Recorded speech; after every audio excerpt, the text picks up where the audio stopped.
Tetapi dengan yang disampaikan oleh Guru Agung Buddha ada 4 ciri, tentu kita harus kenalan dulu, ya. Karena kalau baru lihat gini, kita juga kan nggak bisa membaca pikiran orang. Ya. Kita berkenalan dulu, ya.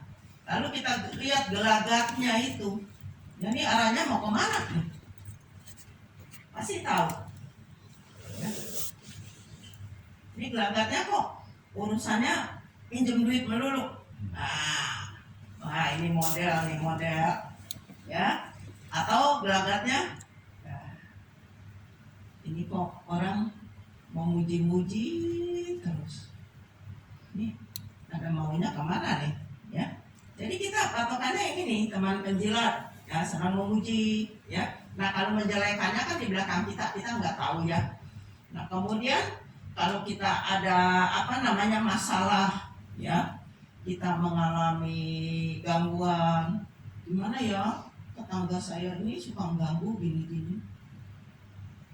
Kamu balas aja, lawan, ya, nanti kebiasaan. Nah, terus pernah nggak dia menganjurkan untuk berbuat baik? Ya, pasti dalam ucapannya itu ketahuan. Ya. Kalau saya sih begini-begini, saya kalau ketemu orang gini-gini, pasti ada itu ciri-cirinya, ya. Tapi memang perlu berkenalan. Kita nggak bisa sekaligus, ya. Untuk mendapatkan calon pasangan aja kan kita, maaf ya, harus berkenalan dulu, ya kan? Kenalan dulu. Ada kecocokan nggak? Kayaknya nggak ada kecocokan. Yang satu sifatnya kesini ngotot, yang satu senangnya berjudi. Nah, saya ambil langkah 1000 udah gak jadi. Jadi dari perkenalan itu kita juga harus waspada, ya. Waspada sambil kita menilai, ya. Ini temannya nih teman yang baik apa yang buruk. Setelah kita tahu, ya kita menghindar saja, ya. Tapi jangan cari musuh. Kita menghindar. Bisa diterima? Terima kasih Ramani. Terima kasih. Ada lagi yang bertanya? Atau mungkin semuanya sudah punya sahabat sejati, nggak ada yang palsu. Baru seneng ya, udah sadu deh. Ya silakan kalau ada yang mau bertanya, satu pertanyaan saja untuk yang bapaknya. Ramani, kalau ketemu teman yang suka sandiwara bagaimana menghadapinya, jenis teman tersebut? Sandiwara maksudnya apa nih Pak? Senang main sinetron gitu? Iya, ya memang di hadapan kita dia mungkin bagaimana caranya supaya ini, bagaimana menghadapi, pertanyaan saya bagaimana menghadapi saudara, teman-teman, bahkan saudara kita yang di depan kita ya begitu suka memperlihatkan muka yang tidak sepantasnya, tidak sejati gitu, tidak sewajarnya apa yang harus dia perlihatkan, yaitu semacam ya yang suka sandiwara, sinetron lah gitu. Wajah yang memeras gitu ya? Bisa, ya. bisa jadi.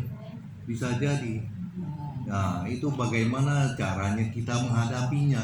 Itu juga bahkan di saudara, lingkungan saudara kita juga ada. Bisa betul. Ya, tapi bagaimana caranya supaya menghadapi orang tersebut sampai dia tidak tersinggung gitu. Terima kasih Ramani. Ya, terima kasih. Memang ada ya orang yang pandai bersandiwara. Bukan memuji-muji yang tadi ya, beda ya. Ini bersandiwara. Jadi datang kepada kita, bahkan saudara juga katanya kan, memelas ya. Tolong dong saya ini udah 3 hari belum makan, kira-kira gitu ya. Udah lemes nih. Berilah bantuan untuk saya. Nah, kalau untuk awal-awal gimana? Supaya dia tidak tersinggung, ya. Ya, bisa aja sih kita ingatkan, kamu kan kalau saudara kan kita sudah tahu ya keadaan ekonominya, kondisinya. Kamu kan sebetulnya sudah punya ini, kamu kan punya usaha itu, kamu kan sudah mendapat penghasilan ini. Itu kita sadari supaya orang itu sadar ya. Nah kalau kita ketemu teman yang baru kenal ya, baru kenal terus dia bilang, aduh saya ini baru habis di PHK ya, habis susah, uang sekolah anak-anak belum lunas, anakku nggak bisa sekolah ya karena belum melunasi uang sekolah. Nah, kalau teman kita kan belum tahu ya. Nah, kalau dia mau melas begitu ya, kalau memang asli, nah kita jadi teman sejati Pak. Kita tolong semampunya ya. Udah saya bantu kamu ya. Tapi kalau dia berbohong ya, itu pasti ketahuan. Nanti dia datang lagi dengan model lain gitu, ketahuan ini ya. Tapi kalau pertama nggak apa-apa, kita bantulah, kita jadikan diri kita ini sahabat yang asli, sahabat sejati. Pokoknya niat saya adalah saya mau menolong kamu, tapi semampu saya. Nggak bisa sesuai tarif yang kamu minta lalu uang saya keluar ya. Dan satu yang diingat Pak, kalau kita memberi pertolongan kepada siapapun, baik kepada saudara, kepada teman ya, berikanlah semampunya, jangan sesuai dengan permintaan. Saya berikan semampu saya, tapi jangan pernah harap kembali. Kalau Bapak mengharap nanti dipulangin ya, nanti Bapak kecewa berat ya. Jadi kalau ada orang yang minta tolong begitu, saya mau memberi. Saya melatih diri saya untuk berdana ya. Dengan pikiran yang lurus, kalau kamu katakan kamu belum makan, belum mampu beli beras, anak istrimu terlantar, saya dana, ini uang ya. Kamu boleh beli beras, kamu beli makanan untuk anak istri. Nah, ini uang yang saya berikan semampunya segini. Kira-kira cukuplah buat dia beli beras gitu ya. Kalau kita sudah serahkan seperti itu, kita harus dengan pikiran yang ikhlas. Saya berdana. Kalau dia mau kembalikan ya syukur. Kalau dia nggak kembalikan, saya memang pada saat saya memberi, tangan saya memberi, saya sudah melepas uang itu. Jadi kita nggak kecewa. Tapi kalau kita anggap kamu utang, maka akan membebani pikiran kita. Itu si A itu utang belum lunas-lunas. Bahkan kita bisa datang menagih ke rumahnya. Nah, akhirnya kita menderita. Lebih baik kita berpikir dengan positif. Kita balik, saya berdana. Maka ada nilai kebajikan yang Bapak lakukan. Tapi kalau Bapak anggap hutang, suatu saat Bapak tagih, malah dia lebih galak, maka Bapak akan sakit hati. Kan biasanya orang yang hutang lebih galak ya.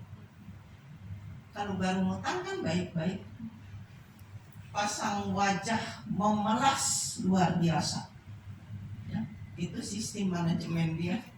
Ntar kalau uangnya dapat ditagih, galakan dia ya, bahkan bisa membayarkan kita. Makanya ya sudah, saya berdana. Kalau dia ingat mau kembalikan ya syukur. Nggak ingat, saya memang awalnya sudah memberi.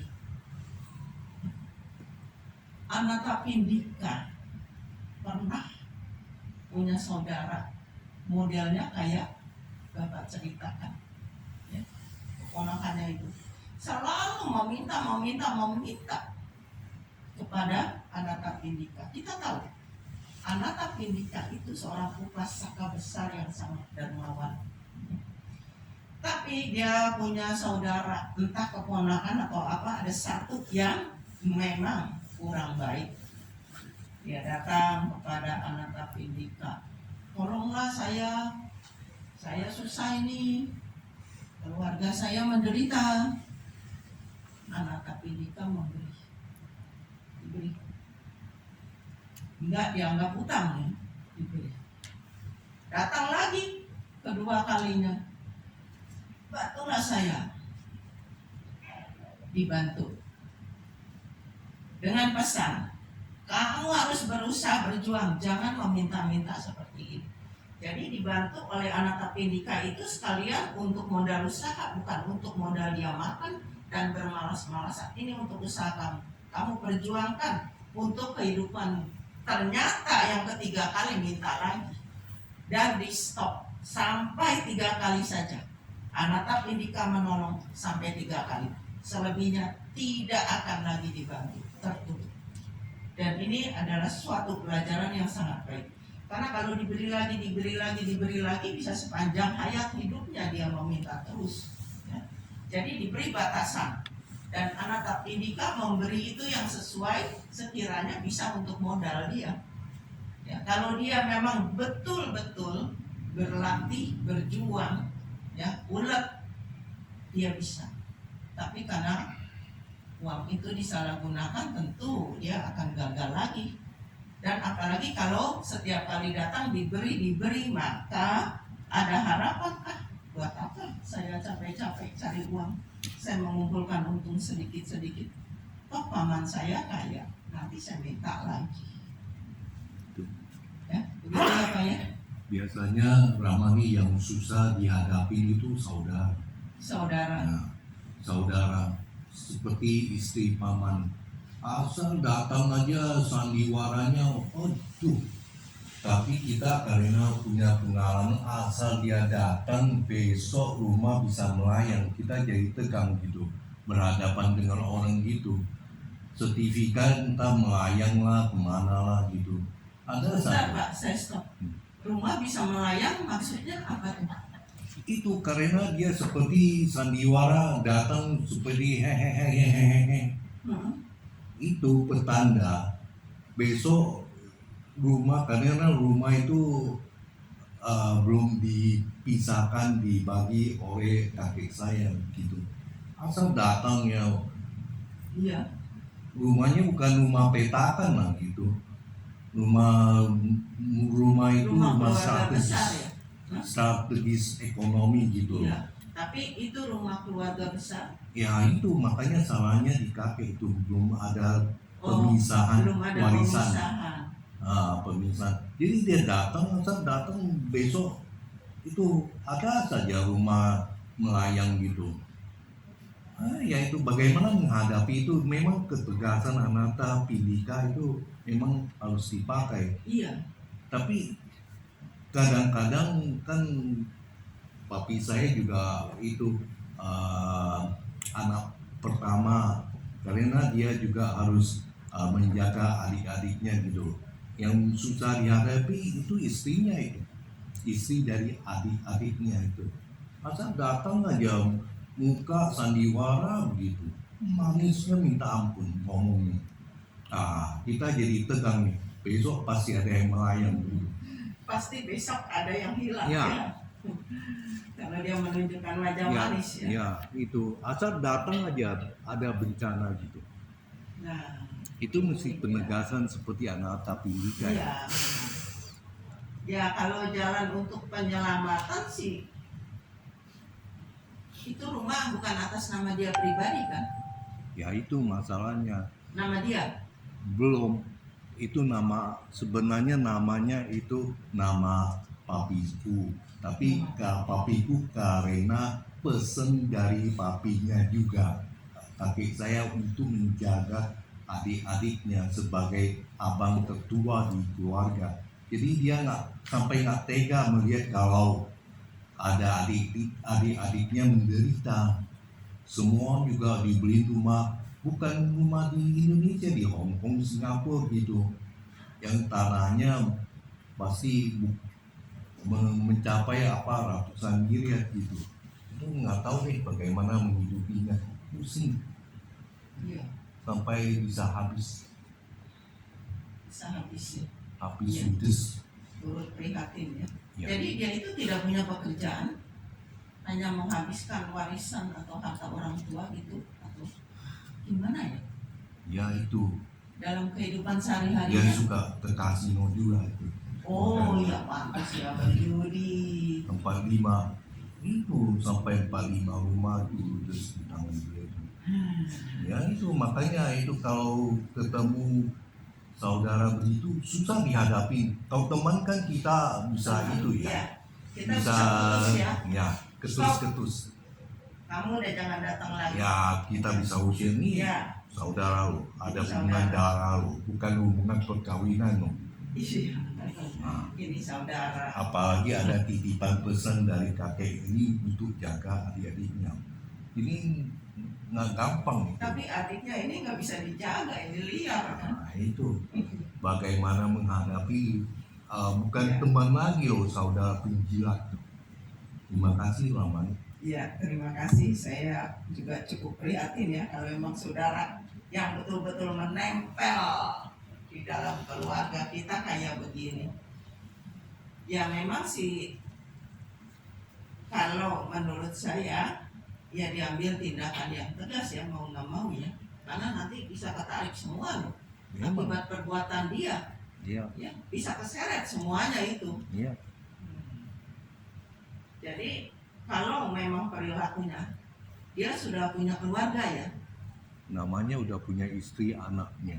udah punya anak istri ya, padahal udah punya tanggung jawab loh. Dia itu sebagai kepala rumah tangga kan. Ya, itu namanya tergantung orang tuanya punya hati yang tega nggak terhadap adik-adiknya gitu. Orang tuanya masih hidup ya, Oh sekarang udah nggak ada, pokoknya ludes deh. ayah ibu sudah nggak ada, Hmm, tinggal saudara-saudaranya. hmm. Pokoknya kita kan udah usianya udah 50 ke atas, otomatis yang atas sudah nggak ada. Ya Tapi mestinya pengalaman aja di rumah tangga. iya. Itu ribet loh menghadapi sama saudara. Mau terlalu keras juga nggak Kalau tega ya. diusir nggak bisa, karena ada wejangan terakhir dari kungkung gitu.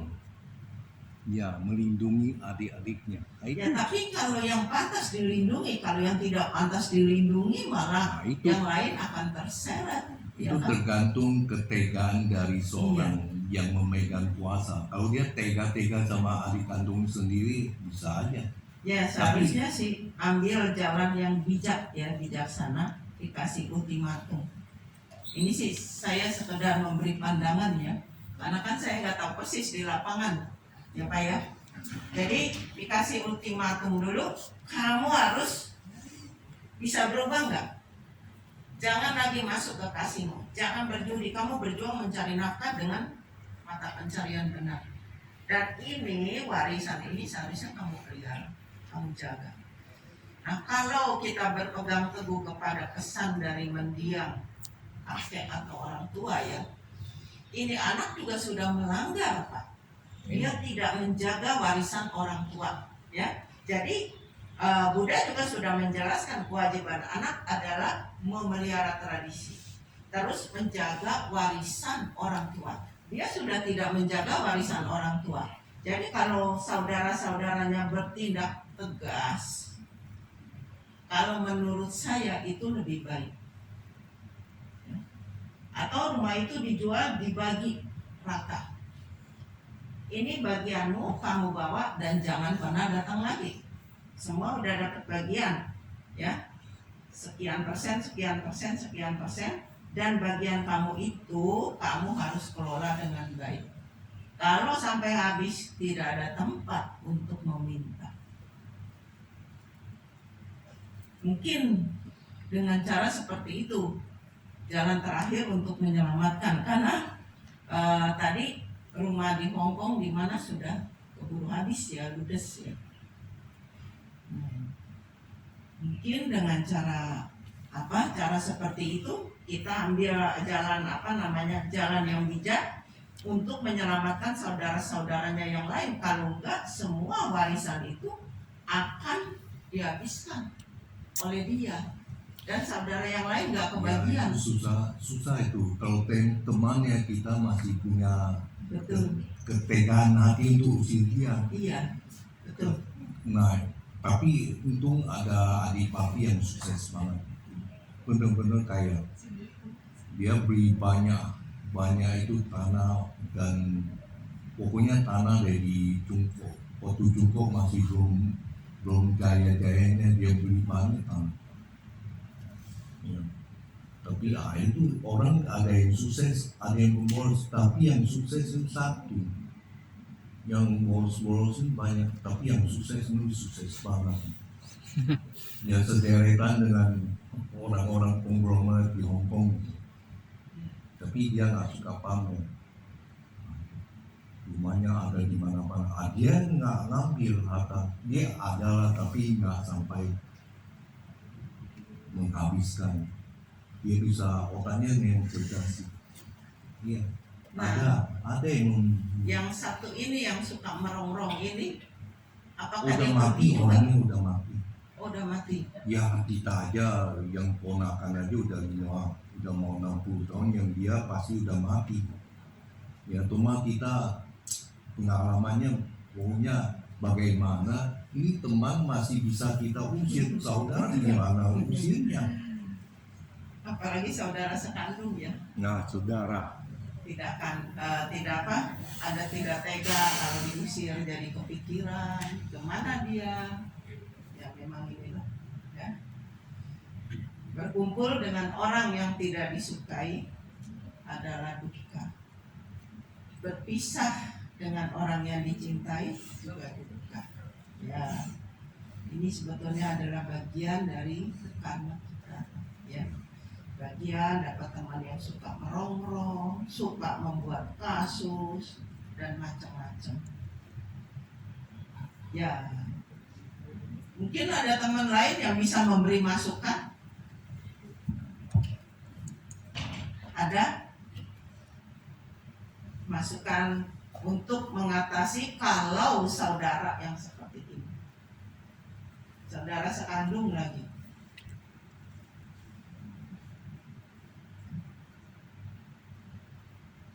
Tapi sih kalau menurut saya memang harus ditegain juga ya Pak ya, kalau seperti itu. Karena kalau kita biarkan terus, ini juga sebagai cara mendidik yang salah untuk dia. Sehingga dia juga nggak bisa berubah karena ada gantungannya gitu. Pokoknya kalau saya gagal, saya punya gantungan yang ini, gantungan yang ini masih ada, gantungan yang itu ada, ya. Jadi ada tempat bersandar maksud saya. Jadi dia sulit berubah. Mungkin bisa aja ditegain gitu, kamu udah nggak boleh datang lagi, sambil dipantau dari jauh. Kalau misalnya nggak tega, kita pantau dari jauh, atau ada pihak ketiga yang membantu menolong dia, mengawasi dia. Ya ini hanya sekedar jalan keluar, karena memang ini suatu masukan juga bagi saya ya. Ya, yang kita bahas adalah sahabat palsu, tapi pas ketemu kalau saudara sedaging sedara, ya, yang betul-betul satu ayah satu ibu, ya. Apalagi ada pesan, tapi pesan itu bisa dipatahkan karena dia tidak menjaga warisan orang tua, ya, bisa dipatahkan itu. Nah, ini kan orang tua berpesan supaya baik, supaya akur, ya itu tadi. Ya. Tapi kalau kelakuannya hanya menghabiskan, memiliki perilaku yang buruk, ya itu bisa dipatahkan seperti itu, ya. Dan kita memberi pelajaran untuk dia, ya. Tega atau tidak tega ini sifatnya memang mendidik, sambil dipantau dari jauh. Kalau memang tidak tega, ya demikian Pak. Semoga bisa bermanfaat dan saya ikut prihatin. Semoga menemukan jalan keluar. Jadi banyak-banyak berbuat baik, bertekad. Semoga dia bisa sadar. Memang jalan satu-satunya seperti itu sih. Yang lain mungkin ada pengalaman atau ada masukan. Cukup ya, kita tutup ya. Baiklah, Puja Bakti pada hari ini kita tutup. Mari kita harus ingat orang tua atau leluhur kita yang sudah mendahului, atau orang-orang yang bertalian kama dengan kita. Mari kita limpahkan jasa kebajikan ini agar mereka juga bisa menikmati kebahagiaan dan terbebas dari penderitaan.